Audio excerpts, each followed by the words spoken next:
Welcome to the Deep Dive. This is where your curiosity really drives what we do. You send us sources and, well, we dig in. Yeah, we pull out the key knowledge, the important bits. The idea is to help you get really informed on something, maybe find a few surprises, too. Exactly. Think of it like getting the concentrated version. Yeah. Especially for you, the learner, wanting to grasp things quickly, thoroughly, but without feeling swamped. Right. We try to give you a clear path through it, make it engaging, hopefully give you those aha moments. No information overload, that's the goal. So today, we're diving into the history of a name you definitely know, Starbucks. Oh, yeah. A global icon. You sent us some really fascinating articles detailing its story. Our mission, uncover the key moments, the kind of surprising origins, and those big decisions that turned a Seattle shop into the giant it is now. Okay, let's get into it. Where do we start? Back in the 70s. Yeah, let's go back. Because it might surprise you, Starbucks didn't start out selling coffee drinks. Right. March 30 in 1971, they were all about high-quality beans and brewing equipment, selling the stuff to make coffee at home. For a whole decade, that was the model. Just beans and beer in Seattle, no lattes, no cappuccinos. Seems weird now, doesn't it? And the guys who started it, Jerry Baldwin, history teacher, Zev Siegel, music teacher, and Gordon Boker, a writer. Not exactly your typical business moguls. Not at all. Limited funds, basically no real business experience. And how they met was pretty random, too, based on the sources. Oh, yeah. How did that happen? Well, Siegel and Boker apparently met through a ride-sharing bulletin board. You know, pre-internet. Wow. Old school. Totally. And then Baldwin knew Boker from a trip to San Francisco. Just kind of fell together. And their first ideas weren't even coffee, were they?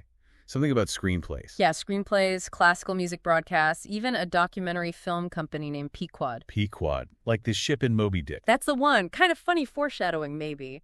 Maybe a little. So what actually sparked the coffee idea? It seems it was Boker. He used to travel up to Murchie's in Vancouver to get good coffee beans. Ah, so he wanted that quality back home in Seattle. Pretty much. And a really key figure early on was Alfred Peet, from Peet's Coffee and Tea. Right, Peet's. Huge influence. Massive. He shared knowledge. He trained their first roast master, a guy named Jim Reynolds. Peet even supplied their first batches of beans. Like a mentor, really. That's huge. So Peet was fundamental. What about the name Starbucks? Was that also just chance? Kinda, yeah. Gordon Boker had a business partner, Terry Heckler, who thought words starting with "cest" sounded strong. Huh, like strong, sturdy. Something like that. They thought about Starbo, which was an old mining town name. Starbo coffee. Doesn't quite roll off the tongue. Not really. Then they landed on Starbuck, the first mate in Moby Dick. Boker apparently said it was just a coincidence it sounded good and fit the theme. And the logo. The original one was different. Oh, yeah. Not the green siren we know. It was a bare-breasted mermaid, a siren with two tails, based on a 16th century Norse woodcut. Wow. That's pretty bold for the early 70s. Definitely.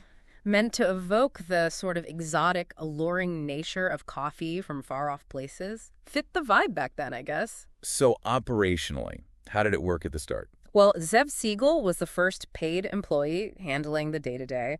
Baldwin managed the money side, and Boker did publicity, using his writing background. Makes sense. And they gave out free samples. Smart move. Yeah, free brewed coffee samples, good way to show people, hey, our beans taste better. But it wasn't all easy, right? The sources mentioned some early bumps. Oh, for sure. Like a delayed bean shipment from Peet's early on. The founders actually had to deliver orders themselves to keep customers happy. Wow, hands-on. Totally. And opening the second store, they needed cash, so they literally asked friends for money. Resourceful. And then they decided to roast their own beans. That seems like a big step. Huge step. Gave them control over their unique flavor profile. And Alfred Peet helped, again, found equipment, taught Baldwin how to roast. So Peet was really involved. Any other key people back then? Yeah, Jean Mock was important, store manager, then wholesale director. She even wrote the first employee manual. And Jim Reynolds, the roaster Peet trained. Crucial hires. They tried other things too, didn't they? Like cookware. They did. The third store in Edmonds had this gourmet cookware line. Didn't really take off, though. And then the coffee price crisis hit. Mid-70s. Yep, 1975. A big frost in Brazil sent prices soaring. Starbucks had to stop the free samples. Ouch. And they even tried roasting barley as a substitute. Apparently, Jim Reynolds wasn't thrilled about roasting barley. I can imagine. Plus, there was that Surgeon General warning about coffee around then, too. Right. So 1976 looked pretty rough. The Edmonds store failed. cookware wasn't selling, and their original store building was getting torn down. So they had to move. Yeah, to 1912 Pike Place, where the original store is now. They actually needed a line of credit just to survive that period. Sounds like they were close to the edge. Definitely touch and go. But things turned around. Bean prices came down. Baldwin went to Germany, got a bigger roaster. And Reynolds took over buying the beans. That's right. They started to find their footing again. Siegel was still pushing diversification like Pike Place teas, but the focus really came back to coffee. Which eventually led to Siegel leaving. Yeah, he left in 1980. Seems the focus wasn't quite aligned anymore, but after that, sales really started to pick up in the 80-81 fiscal year. Things were looking up. And that sets the stage for Howard Schultz. Exactly. But first, 1982, the fifth store opens, and it has the first Starbucks coffee bar, selling actual brewed coffee by the cup. A little hint of the future. A little hint. And around then, Howard Schultz enters the picture. He was selling drip coffee makers for a Swedish company, Hammerplast. And he noticed Starbucks. Yeah, he was impressed by how many thermoses they were ordering, visited them, and was apparently just captivated by the passion, the quality, the whole vibe. He wanted in. He did. He eventually convinced them to hire him as director of marketing, though the founders were apparently a bit hesitant at first. And then came the famous trip to Italy. 1983, Milan. That trip changed everything for Schultz. He saw the espresso bars, the community, the theater of it all. Not just a place to buy beans, but a place to be. Precisely. He came back with this vision. Starbucks should serve espresso drinks, be a gathering place, a third place between home and work. But the founders, Baldwin and Bulker, they weren't sold on that. Not really. Their focus was still very much on retailing beans. You know, Schultz later portrayed it as strong resistance, but Baldwin apparently disputed that view a bit. How so? Baldwin pointed out they were already selling brewed coffee in one store and planned more. But maybe not the scale, the central focus Schultz envisioned. A difference in philosophy, maybe. Seems like it. Baldwin was also focused on buying Peet's around then and creating a wholesale brand called Caravali for flavored coffees. Flavored coffees. But he wouldn't sell them in Starbucks stores. Nope. Kept them separate. But Schultz kept pushing the espresso bar idea. They did open one in the 6th store. And how did that do? Extremely well, according to the sources. It really proved Schultz's point about the potential. Okay, so things were shifting. Then they bought Peet's. Yeah, October 1984. Big move. But it also meant taking on a lot of debt. Things got complicated. Employees unionized in 85. They ended up selling that Caravali brand. The tension must have been building between Schultz and Baldwin. It really seems like it. In January 86, Schultz resigned. He decided to start his own company, Il Giornale, to pursue that Italian coffee bar vision. But Starbucks invested in it. They did. Il Giornale went full Italian opera music, stand-up counters. Very different. Meanwhile, back at Starbucks. Gordon Boker decided to sell his share. That put more financial strain on Baldwin. So Baldwin had a choice to make. Right. Keep Peet's or keep Starbucks. He chose to sell Starbucks. And Schultz bought it. Yep, in 1987.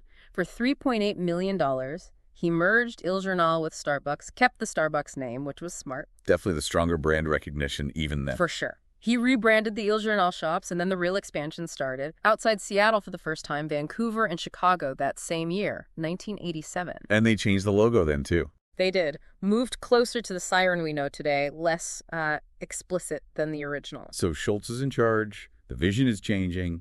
Boom time. Pretty much. The growth after he bought it was just huge. 30 stores in 1990, 32 the next year, then a jump to 53 in 92. And that's when they went public, the IPO. June 1992. SBUX on the stock market. Yeah. They had 140 stores then, revenue around $73 million, market value $271 million.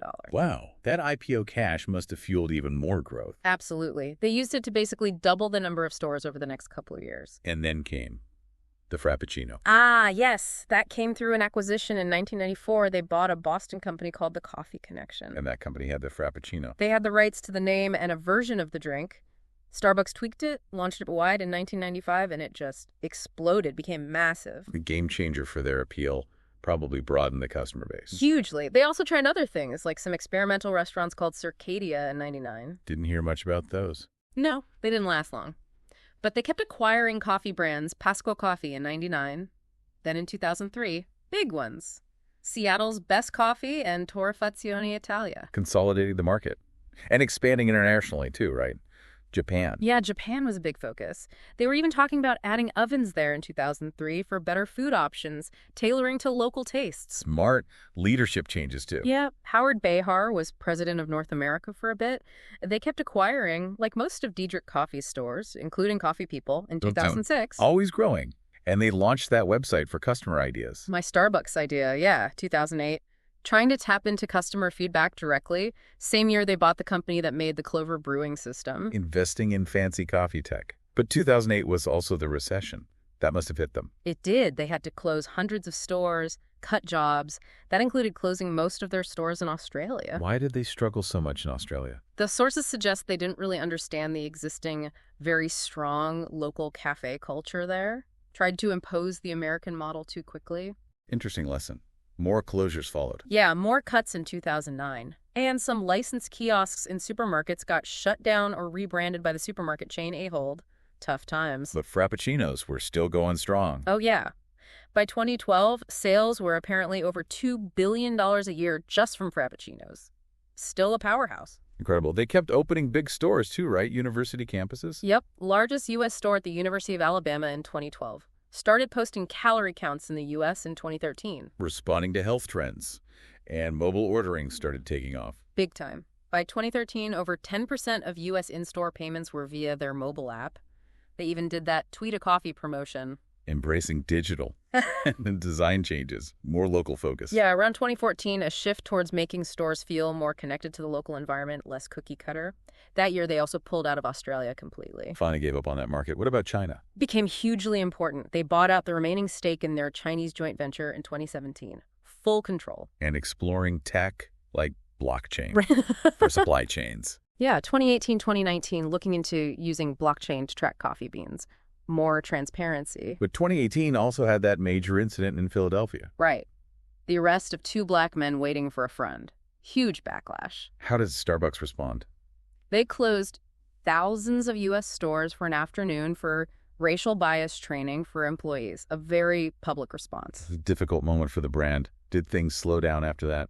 They actually planned more store closures for 2019, maybe streamlining. They stopped selling newspapers, removed some grab-and-go food kiosks, too. Refining the focus. But they still opened their biggest store ever in Chicago in late 2019, so still pushing boundaries. And then 2020, the pandemic. Yeah, that changed everything for a while. Cafe-only stores closed temporarily. Huge shift to drive-through delivery.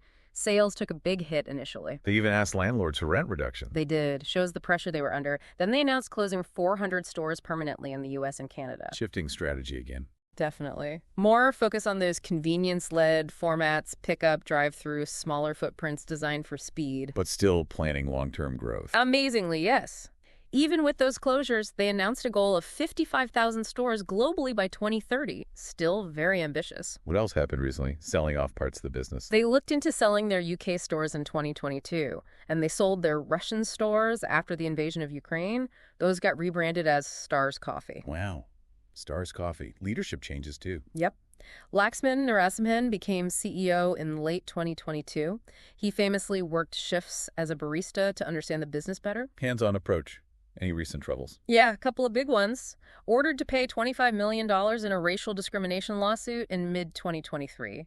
And the company operating Starbucks in Brazil filed for bankruptcy later that year. And Narasimhan is already out. Yeah, replaced by Brian Nickel in August 2024. Quite a quick turnover. What about policies? Anything changing for 2025? 2 big things announced. First, ending that open door policy where anyone could use restrooms or sit without buying anything. Starting January 2025, you'll need to make a purchase. That's a reversal from the policy after the Philadelphia incident. It is. And second, cutting the menu by about 30% in February 2025. 30%? Why? To simplify things for baristas, speed up service, cut costs. Things like some Frappuccino types, the Royal English Breakfast Latte, white hot chocolate are apparently on the chopping block. Trying to streamline again. Okay, that's a lot of history. It really is a wild ride. So for you, the learner, listening to all this, what are the main things to take away?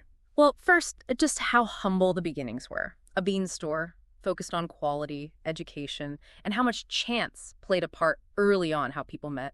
The name. Right, it wasn't some grand master plan from day one. Yeah. And then Howard Schultz, his vision was Undeniably transformative. Absolutely. Taking it from beans to the third place experience, that shift was pivotal. Shows the power of a different way of seeing things. And they weren't afraid to try stuff, even if it failed, like that cookware or the Circadia restaurants. Yeah, that willingness to experiment, learn, and adapt seems key. You see it in how the brand evolved, the logo changed, the store concepts shifted over decades. Definitely. They've also weathered some serious storms, coffee price shocks, recessions, the pandemic, social controversies. Their ability to navigate those challenges, adapt their strategy, it says a lot about their business approach and maybe their understanding of culture, too. It's this mix of business and culture. So wrapping this deep dive up, we've gone from that tiny Seattle bean shop to this global behemoth, a journey full of surprising twists. Yeah, the history really gives you insights into entrepreneurship, how companies have to adapt, and how consumer culture itself changes over time. And it leaves us with a final thought for you to ponder.